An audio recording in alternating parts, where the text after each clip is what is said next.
Bismillahirrahmanirrahim. Assalamualaikum warahmatullahi wabarakatuh. Alhamdulillahilladzi arsala rasulahu bil huda wa dinil haq. Wassalatu wassalamu ala sayyidina karim sayyidina Muhammadin wa ala alihi wa ala ashabihi wa ala man tabi'ahum bi ihsana ila yaumiddin. Amma ba'du. Alhamdulillah, pada kesempatan hari ini kita bisa melanjutkan kembali kajian kita terhadap satu kitab yang barokah, kitab yang sangat barokah, yaitu Riyadhus Shalihin. Sebagaimana niat awal kita mengkaji kitab ini, dengan membaca Riyadhus Shalihin ini, semoga rumah kita, keluarga kita menjadi keluarga yang merupakan Riyadhus Shalihin, atau taman-tamannya orang-orang yang saleh. Dan semoga dengan itu menjadi bekal kita untuk menuju jalannya Allah, menuju janahnya Allah Subhanahu wa taala, dengan mengkaji hadis, dengan mengkaji jejak-jejak Nabi, maka kita akan mengenal lebih jauh tentang Nabi, dan dengan pengetahuan tersebut kita berharap untuk dimudahkan oleh Allah Subhanahu wa taala untuk kemudian mengamalkan apa yang kita ketahui. Dan insya Allah ketika kita mengkaji kitab ini, kemudian kita mengamalkan sedikit demi sedikit, mengkaji sedikit demi sedikit, kemudian mengamalkan sedikit demi sedikit, insya Allah hal itu akan membuat keluarga kita menjadi keluarga orang-orang yang soleh. Insya Allah kita akan masuk hadis yang ketiga, yaitu hadis dari Aisyah radhiyallahu anha, seorang perempuan yang sangat luar biasa. Di hadis sebelumnya kita sudah sedikit membahas tentang Aisyah, Sayyidah Aisyah Atiqah binti Atiq, Siddiqah binti Siddiq. Aisyah As-Siddiqah. Kalau bapaknya Abu Bakar As-Siddiq, maka Aisyah ini mendapat gelar As-Siddiqah. Wa an Aisyah radhiyallahu anha, dari Aisyah juga radhiyallahu anha, qalat, Aisyah berkata, qala Nabi sallallahu alaihi wasallam, Nabi sallallahu alaihi wasallam bersabda, la hijratan ba'dal fath, tidak ada hijrah setelah Fathul Mekah. Tidak ada hijrah setelah Fathul Mekah. Istilah hijrah ini menjadi populer ya akhir-akhir ini. Walaupun hijrah ini sebenarnya sudah lama gitu ya. Sudah lama dalam kamus, dalam bahasa Arab, dan sudah dilaksanakan oleh Nabi, namun akhir-akhir menjadi populer gitu ya. Al-hijrah, artis hijrah gitu ya. Dan semua banyak gitu ya. Namun hijrah ini menarik gitu ya. Al-hijrah, kemarin juga kita barusan memasuki tahun baru Islam ya. Sudah sebulan, bulan Haram sudah habis, tahun dimana hijrahnya Rasulullah ini menjadi awal tahun gitu, awal tahun penanggalan Islam. Salah satunya adalah karena dari hijrah itulah gitu. Kalau sebelumnya kelahiran Nabi kemudian tidak terlalu ada perubahan yang signifikan, kata para sahabat itu, kemudian menjadikan tahun hijrahnya Nabi ini menjadi tahun hijrah, karena sejak hijrah itulah Islam kemudian berkembang begitu pesatnya itu. Sejak hijrah Nabi ke Madinah, Islam berkembang dengan sangat dahsyat itu, atau menyebar dengan sangat cepat sekali. Itulah hijrah, sehingga hijrahnya Nabi ini dipilih menjadi tahun pertama, tahun penanggalan pertama penanggalan Islam. Jadi sebelumnya itu orang, para pembesar, utusan kaum muslimin ini kalau mendapat surat dari Romawi atau raja-raja yang lain itu ada penanggalannya, maka kemudian diusulkan ada penanggalan surat itu ya, sehingga ditentukan hijrahnya Nabi sebagai tahun awal penanggalan Islam. Hijrah ini berasal dari kata hajara yuhajiru, muhajaratun hijratan, hijrah itu ya. Artinya secara bahasa itu adalah keluar atau berpindah, juga berarti menjauhi gitu ya, atau kemudian juga berarti meninggalkan. Ini ada berapa makna, berapa arti secara harfiah dari hijrah itu ya. Ada yang bermakna keluar, kharaja, atau berpindah, pindah tempat atau menjauhi, bisa juga berarti meninggalkan. Ini adalah kata hijrah. Kemudian kalau ditinjau dari maknanya, maka kita bisa memaknai menjadi dua hijrah gitu ya. Yang pertama adalah hijrah makaniyah hisyah zahiriyah ini ya, atau hijrah makaniyah dari tempat satu ke tempat yang lain, atau dalam bahasa yang disampaikan oleh dalam lisanul Arab Ibnu Manzur, al-khuruj minal ardi ilal ardi gitu ya, atau keluar dari satu bumi ke bumi yang lain. Kalau dari berdasarkan dari pengertian syariah, maka keluarnya ini adalah keluar dari darul kufar menuju darul Islam. Inilah hijrah makaniyah atau hijrah tempat itu ya. Kalau hijrah yang dimaksud di sini, lah hijrata itu adalah hijrah dari Madinah dari Mekah ke Madinah gitu ya. Dari Mekah ke Madinah, karena Mekah ini sudah menjadi darul Islam, sudah. Maka kata Rasulullah, la hijrata ba'dal fat, tidak ada hijrah setelah fatul Mekah. Itu yang pertama, hijrah makaniyah atau hijrah tempat. Hijrah tempat ini juga bisa dilakukan, misalnya ada di suatu lingkungan yang kurang baik gitu ya.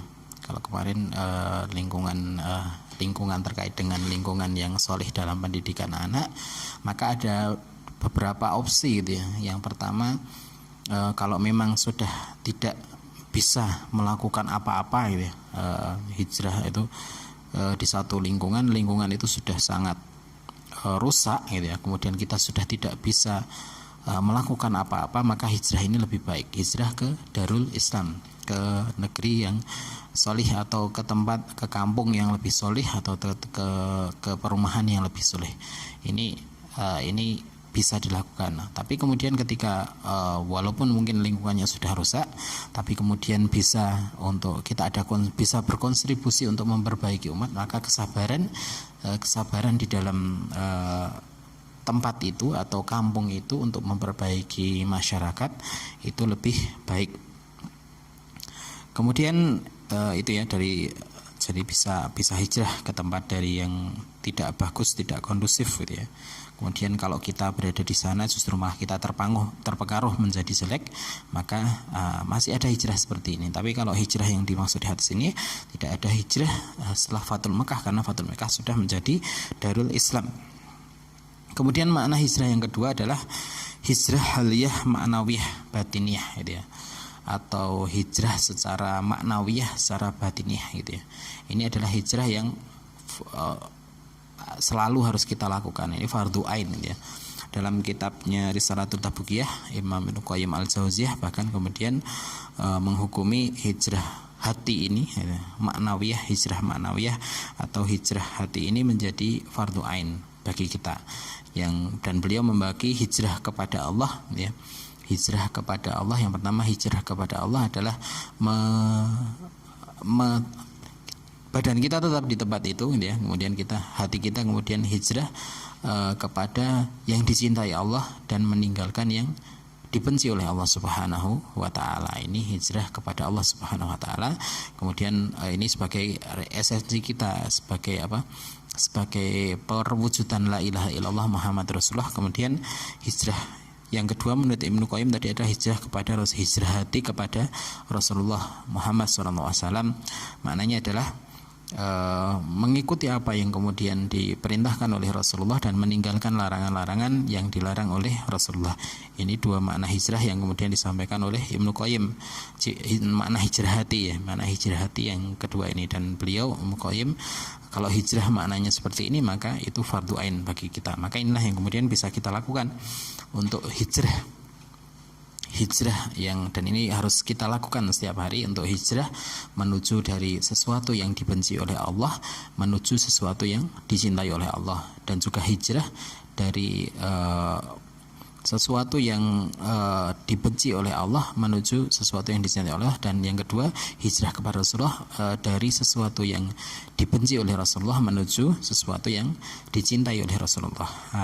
Itu mengetahui hal itu, mengetahui apa yang dicintai oleh Allah, mengetahui apa yang dicintai Rasulullah, maka kita perlu mengkaji, ngaji, dan itulah awal dari hijrah kita untuk mengkaji ilmu agama, dan kemudian kita melaksanakan hijrah yang fardu ain ini, hijrah kepada Allah dan hijrah kepada Rasulullah, sebagaimana yang disampaikan oleh Imam Ibnu Qayyim al-Jauziyah. Jadi ada hijrah itu ada hijrah makaniyah, ada hijrah maknawiyah. Kemudian di hijrah maknawiyah ini Imam Ibnu Qayyim membagi dua tadi, hijrah kepada Allah dan hijrah kepada Rasulullah Muhammad SAW.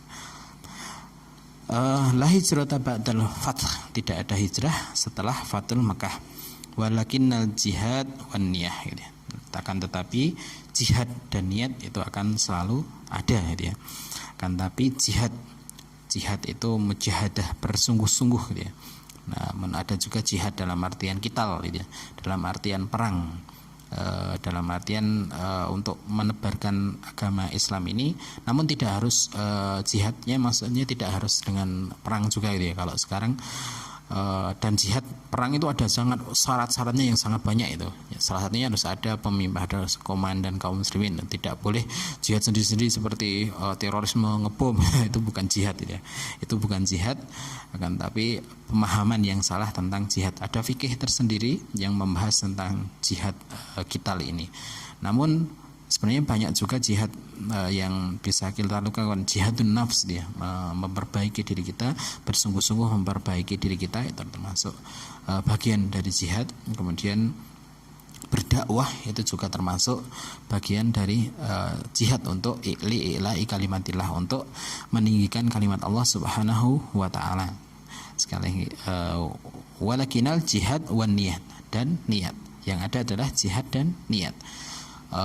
Dan niat ini sebagaimana kita kaji kemarin, dan di bab ini menjadi penting, bab ikhlas, niatul ikhlas, niat dalam segala hal itu akan tetap selalu ada, termasuk niat untuk memperbaiki diri, niat untuk memperbaiki masyarakat, itu adalah bagian dari ini ya, an-niyah tadi. Dan termasuk juga memperbaiki anak-anak kita, memperbaiki diri kita, gitu ya, memperbaiki keluarga kita, ini harus kita niatkan, gitu ya, harus kita niatkan. Dan niat ini akan menjadi pahala bagi kita, walaupun kemudian tidak sampai kita lakukan, tapi ketika sudah niat kita, wah tak niat anakku ini kelak akan menjadi hufat atau menghafal Al-Quran, aku niatkan, gitu ya. Ini akan, walaupun kemudian kita meninggal sampai sebelum anak kita menjadi hafal Quran, maka insya Allah niat itu sudah tercatat, gitu ya. Nah, inilah yang ada, sudah tidak ada hijrah, namun masih ada jihad dan niat. Wa idastung firtum fangfiru, dan jika kamu diperintahkan untuk berangkat berperang, fangfiru, maka berangkatlah berperang. Muttafaq alaih. Hadis ini diriwayatkan oleh Imam Bukhari dan Muslim. Wa maknahu la hijrata mim Makkah, dan maknanya Imam Nawawi menerangkan, wa maknahu la hijrata min Makkah li annaha sarat darul Islam. Tidak ada hijrah dari Mekah karena Makkah ini sudah menjadi negeri Islam atau sudah menjadi darul Islam. Nah, ini makna dari hadis yang diterangkan oleh Imam Nawawi. Tadi ini masih berkaitan dengan, kalau kita tadi itu ketika kita kaitkan dengan tarbiyatul aulad, pendidikan anak-anak kita, maka ini masih juga berkaitan dengan hadis sebelumnya, di mana lingkungan atau masyarakat di sekitar kita itu menjadi bagian yang akan mendidik anak-anak kita, mendidik buah hati kita yang kita cintai. Makanya lingkungan yang baik ini akan mempengaruhi pertumbuhan akhlak, gitu, pertumbuhan akhlak dari anak-anak kita, gitu, dari anak-anak kita. lingkungan yang kurang baik, maka akan terpengaruhi, dan anak akan bahkan lebih mudah anak itu lebih mudah belajar dengan melihat ya, dengan melihat apa yang ada di lingkungannya daripada kemudian mendengarkan apa yang kita ceramahkan. Kadang seperti itu ya, kadang seperti itu. Apalagi kemudian ketika orang tuanya tidak belum bisa menjadi contoh yang baik bagi anaknya. Nah, ini lingkungan keluarganya sendiri perlu diperbaiki ya, perlu diperbaiki agar menjadi, karena yang namanya mendidik itu tidak mungkin kemudian kalau kita hanya ngomong saja gitu, hanya ngomong, maka insya Allah tidak akan banyak berpengaruh gitu ya. Misalnya ibu belum ada yang seorang ibu yang kemudian belum berjilbab malah menyuruh anaknya untuk berjilbab, nah ini tentu saja tidak mempan bagi sang anak itu ya, tidak mempan. Nah, maka kemudian lingkungan di keluarga ini juga yang harus pertama kita perbaiki ya, yang harus pertama kita perbaiki lingkungan keluarga kita. Lingkungan keluarga kita sudah bereskah dari hal-hal yang mempengaruhi negatif, karena apa yang dilihat, sekali lagi apa yang dilihat anak itu akan lebih tertanam daripada kemudian apa yang kita omongkan. Menjadi teladan, menciptakan lingkungan yang bi'ah solihah yang baik bagi pertumbuhan anak-anak kita ini menjadi, dan anak akan lebih banyak belajar dari situ ya, dari apa yang dilihatnya. Kita melihat mungkin apa yang kita lakukan tanpa sadar ya, apa yang kita lakukan tanpa sadar itu kadang justru malah dicontoh ya, dicontoh anak-anak kita ya. Ketika misalnya ya kita hal-hal yang sederhana, mungkin cara marah kita ya, cara marah kita itu kadang untuk apa kita marah itu tanpa sadar kadang ditiru oleh anak-anak kita ya. Ya misalnya kita marah untuk hal-hal yang mungkin sebenarnya itu tidak perlu kita marah gitu ya, maka anak kita akan mencontoh gitu ya, anak kita akan mencontoh. Misalnya ya itu tadi marah ya hal-hal yang sederhana yang mungkin terjadi yang kemudian kita lakukan, marahnya karena hal mungkin yang sepele itu, maka kemudian akan dicontoh oleh anak-anak kita. Ini ada termasuk ini pernah gitu ya, pernah saya itu marah karena ya sesuatu yang mungkin tidak seharusnya marah gitu ya. Akhirnya anak pertama saya ini kemudian mencontoh saya ketika adiknya ini melakukan hal yang sama, padahal oh iya itu memang seharusnya nggak marah gitu ya. Tapi kemudian karena emosi gitu ya, kadang kita memang kemudian terpancing emosi. Nah ini dalam mendidik anak kita itu ya, maka dilihat gitu ya, dilihat oleh anak kita, kemudian dicontoh gitu, dicontoh. Dan ini memang hal yang lebih mudah ditangkap oleh anak-anak kita, yaitu apa yang dia lihat, apa yang anak-anak kita lihat. Kita kadang tidak sengaja melakukan hal-hal yang kemudian yang ya tadi mungkin kurang pas gitu ya, karena emosi, karena kurang ini kemudian menyebabkan atau menjadi akan dicontoh. Oleh karena itu dalam Islam ini diajarkan oleh kita berniat tidak baik saja itu tidak diperkenalkan gitu ya, tidak diperkenalkan ya. Makanya kemudian kita selalu harus menata niat kita. Menarik, saya sedang belajar surat Abasa itu ya. Di surat Abasa itu satu kejadian awal di mana kemudian ada kejadian saat itu Rasulullah. Nah, kalau silahkan mungkin sambil dibuka mushafnya surat dari awal dari surat Abasa, di mana Rasulullah bermuka masam gitu ya, bermuka masam karena kedatangan Abdullah ibnu Ummi Maktum, di mana dia saat itu ingin diajari tentang apa yang diajarkan Rasulullah kepada apa yang diajarkan Allah kepada Rasulullah itu. Alim nih, ajarilah aku gitu ya. Tapi konteksnya, kondisinya tidak sedang kondisi yang tepat gitu ya. Di mana saat itu Rasulullah sedang menghadapi para pembesar-pembesar Quraisy di awal dakwah. Jadi ini kejadian di Mekah di awal dakwah.